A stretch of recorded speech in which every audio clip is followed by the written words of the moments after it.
Hello po. Hello po. Ng tao. Wala sigurong tao ko yung naili, no? Sarado. Oh. Siguro si Arnila to, no? Tawa yun. Dito. May tao po dito.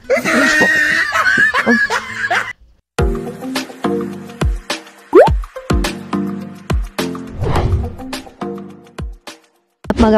Isang mapagpalang araw mga kalingap mga kababayan, ano? Ayan, nandito tayo muli kay Liza.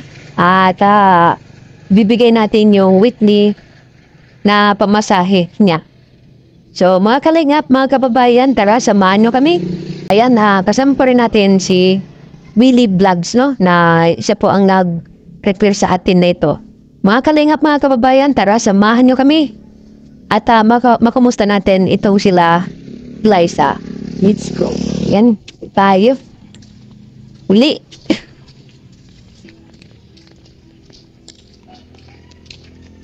Albus ng kamuting kahoy.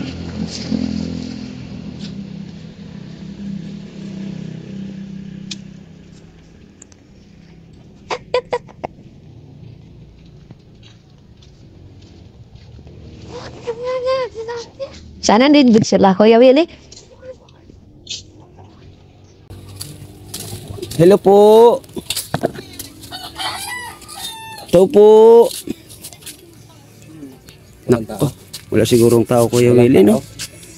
Sarado. Nako. Siguro si Arnila to, no? Oo, yun. May tao dito? May tao po dito. Saan po? Doon sa dagat? Tabing dagat? Sige po. Salamat ng marami, ate, kuya. Tara, Kuya Willie. Hanapin natin.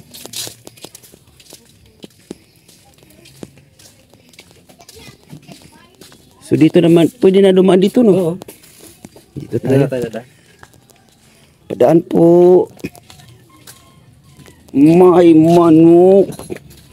Yun. Ayun, dito pala.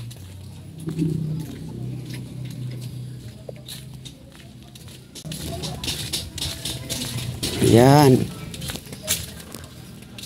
Maghahanap tayo ngayon.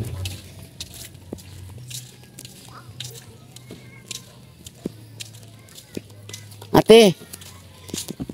Hello. Kilala niyo si Liza? Asan siya? Nasaan siya? Andun sa baybay. Nandun sa buhanginan? Sa gilid ng dagat? Ampa. Okay. Yan. Maghahanap tayo ngayon. Let's go again! Magtatanong tayo. Ayan.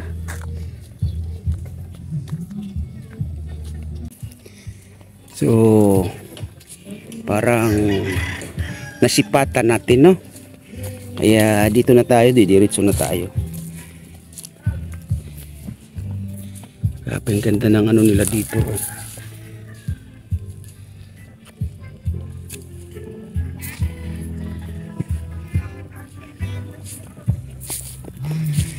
Ayun na.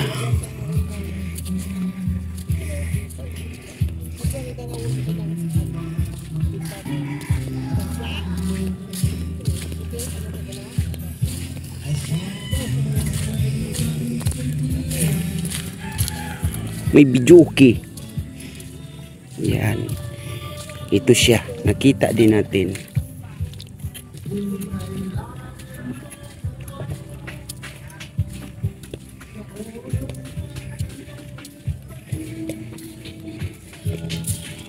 Ate Liza. Oh, kumusta? Bakit nandito ka? Anong nangyari? Noon po, nag-ano lang. Ha? Parang nagtatambay lang po. Nagtatambay. So bakit wala ka doon sa inyo? Ano po, mainit doon. Mainit. Yun mga kalingap, mga kababayan, ano, nakita natin si Liza na nandito. Ayan. Sa'yo ba tong bangka na to? Hindi. Ayan. Aba, parang bata lang ah. Naglalaro. Oh, ano to? Ano yung ano yan? House in lot. So nangangarap ka magkaroon ng house in lot? Hindi yan po, ano lang. Tamang ano lang, bahay. Tamang bahay lang. Ah. Tapos sino naman ito? Wala. Ano lang, random na ano. Ah, random. Oh. Hilig lang mag-drawing. Hilig lang mag-drawing.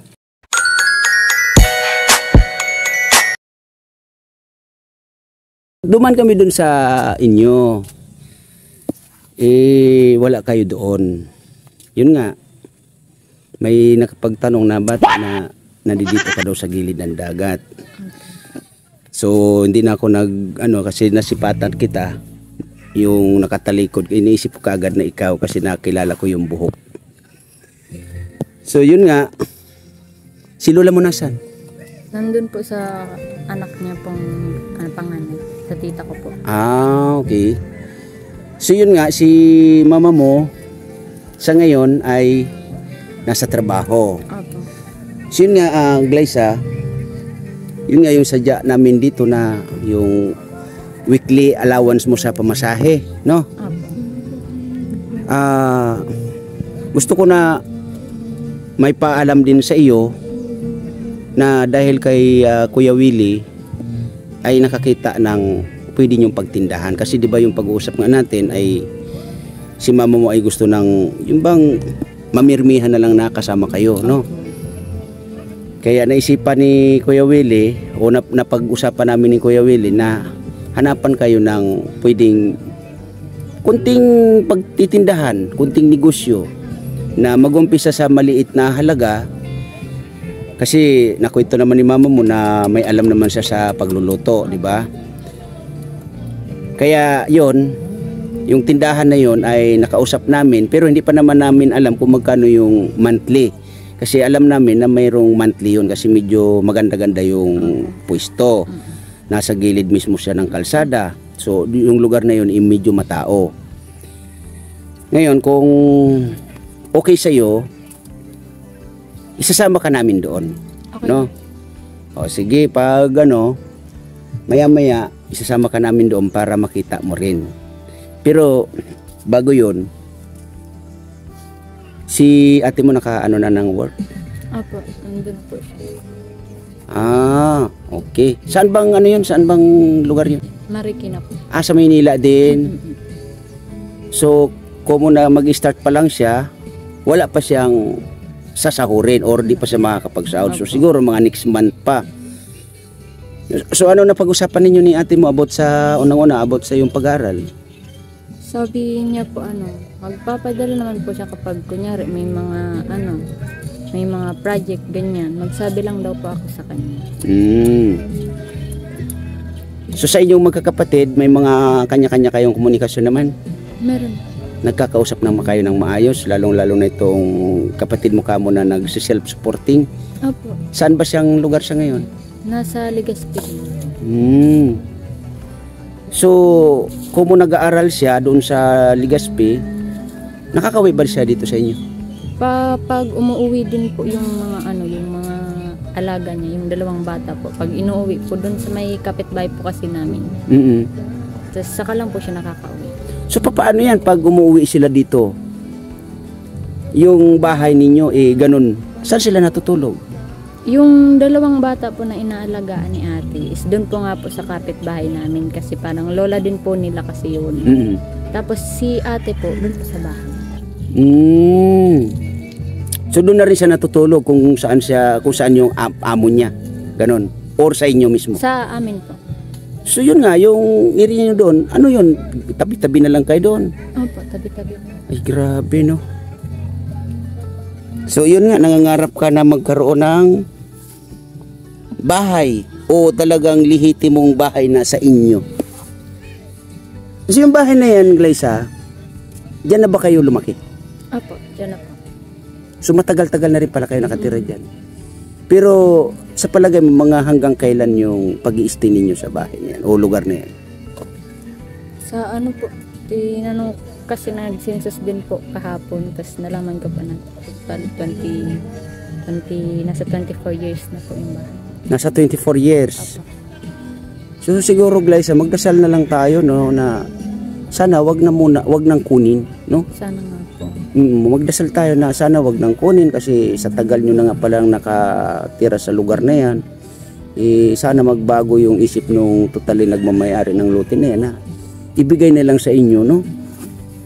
O di kaya parang gawin na lang parang hulog-hulugan kahit na 10 isang buwan, no? Pwede ba yun? Kaya naman yun, no? 10 isang buwan? Hindi ko alam.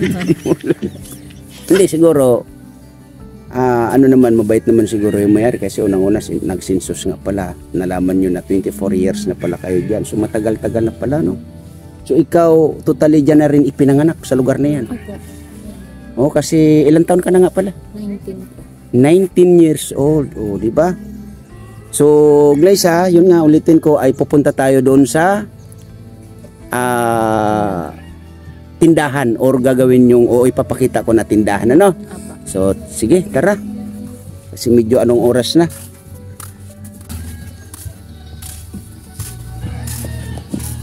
Grabe. Mga kalingap yung ano ni Glyza. Siguro nalulungkot ito kasi yung mama niya ay wala dito, no? So, yun nga Glyza, bago tayo pumunta doon pala, no? Andi dito na yung weekly pamasahe mo, ha? Ayan. At yan ay galing nga doon sa kay Sir Portmac TV at Miss James. Ayan, pasalamat ka. Nagpapasalamat po kay Ford MacBB, tas kay Miss James po. Maraming salamat po. Ayan po. Sir Portmac TV at Ma'am James. Ayan, yung weekly na para kay Glyza ay inabot naman po natin muli. So tara, let's go. Ate, ano natin si Glyza, pakita natin yung pwesto na nakita natin para sa kanila, no? Ayan. So dito tayo. Tara Glyza, para makita ninyo yung o makita mo yung pwesto na inaalok namin sa iyo. Sa inyo ni mama mo, ha, para makita din ni mama mo. So ito po yung sana magustuhan ito ng nanay ni Glyza na si Ate Leia, no? Ganun po ka laki sana itong tindahan na to. Sana magustuhan niya nga. So ito Glyza, itong pwesto na to,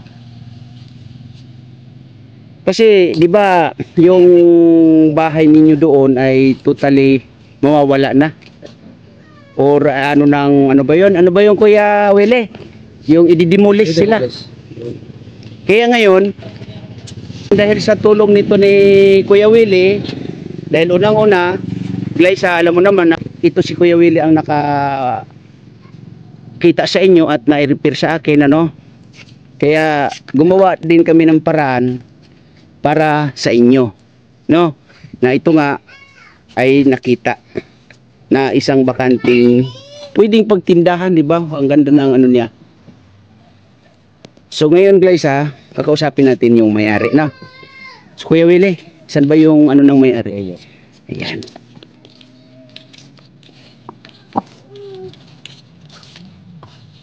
Hello po, Nay.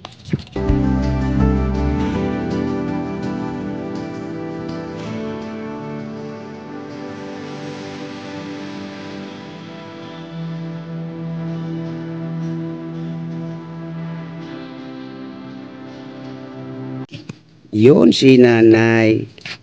Nay, pwede po makita ang loob ng ano, yung tindahan po.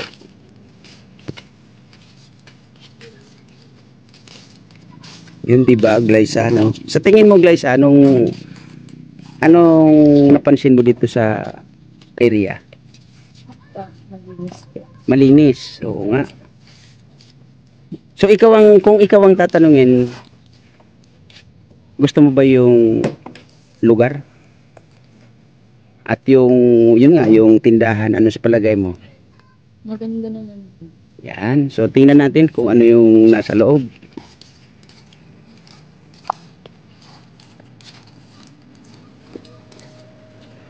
Oo. Linis Kuya Willie, oh. No?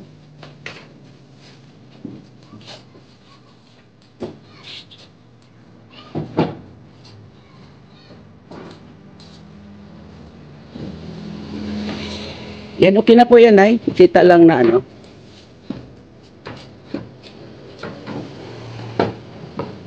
Yan, okay na po, Nay. So, Glide, tingnan mo dun sa ano.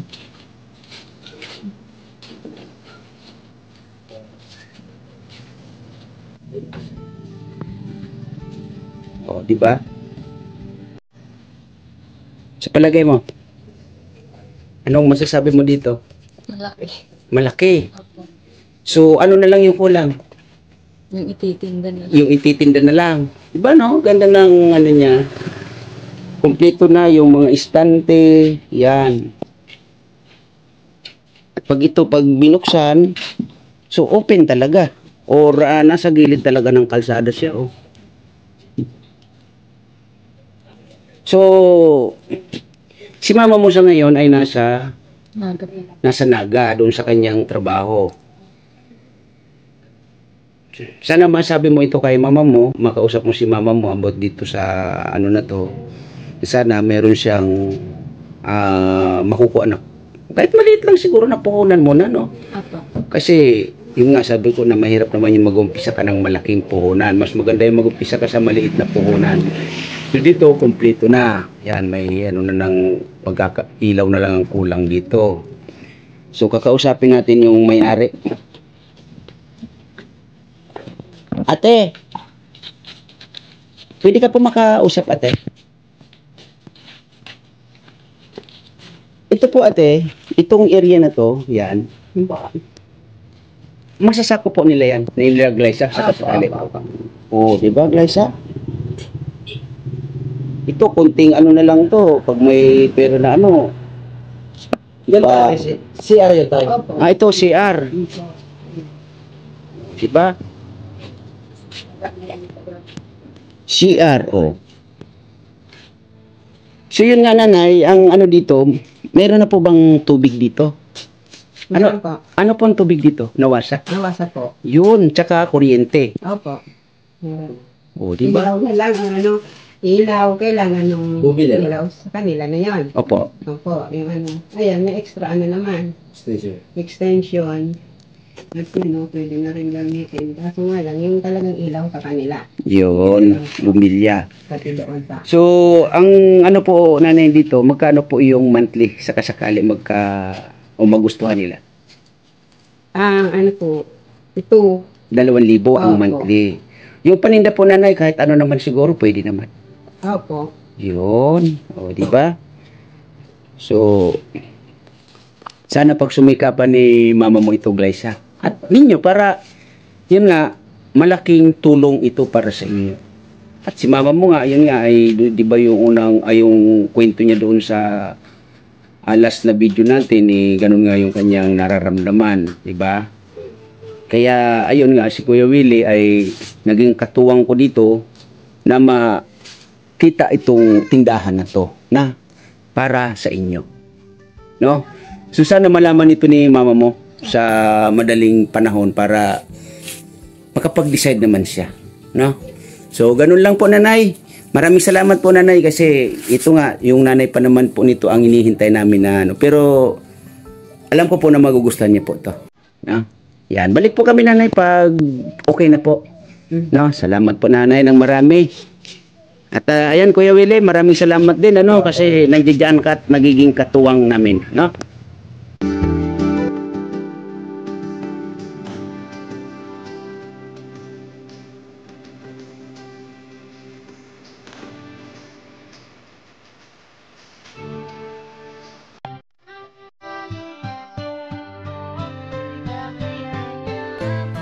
Santos matubang, hindi ka iiwan, taos pusong tutulong, nagtatanap siya.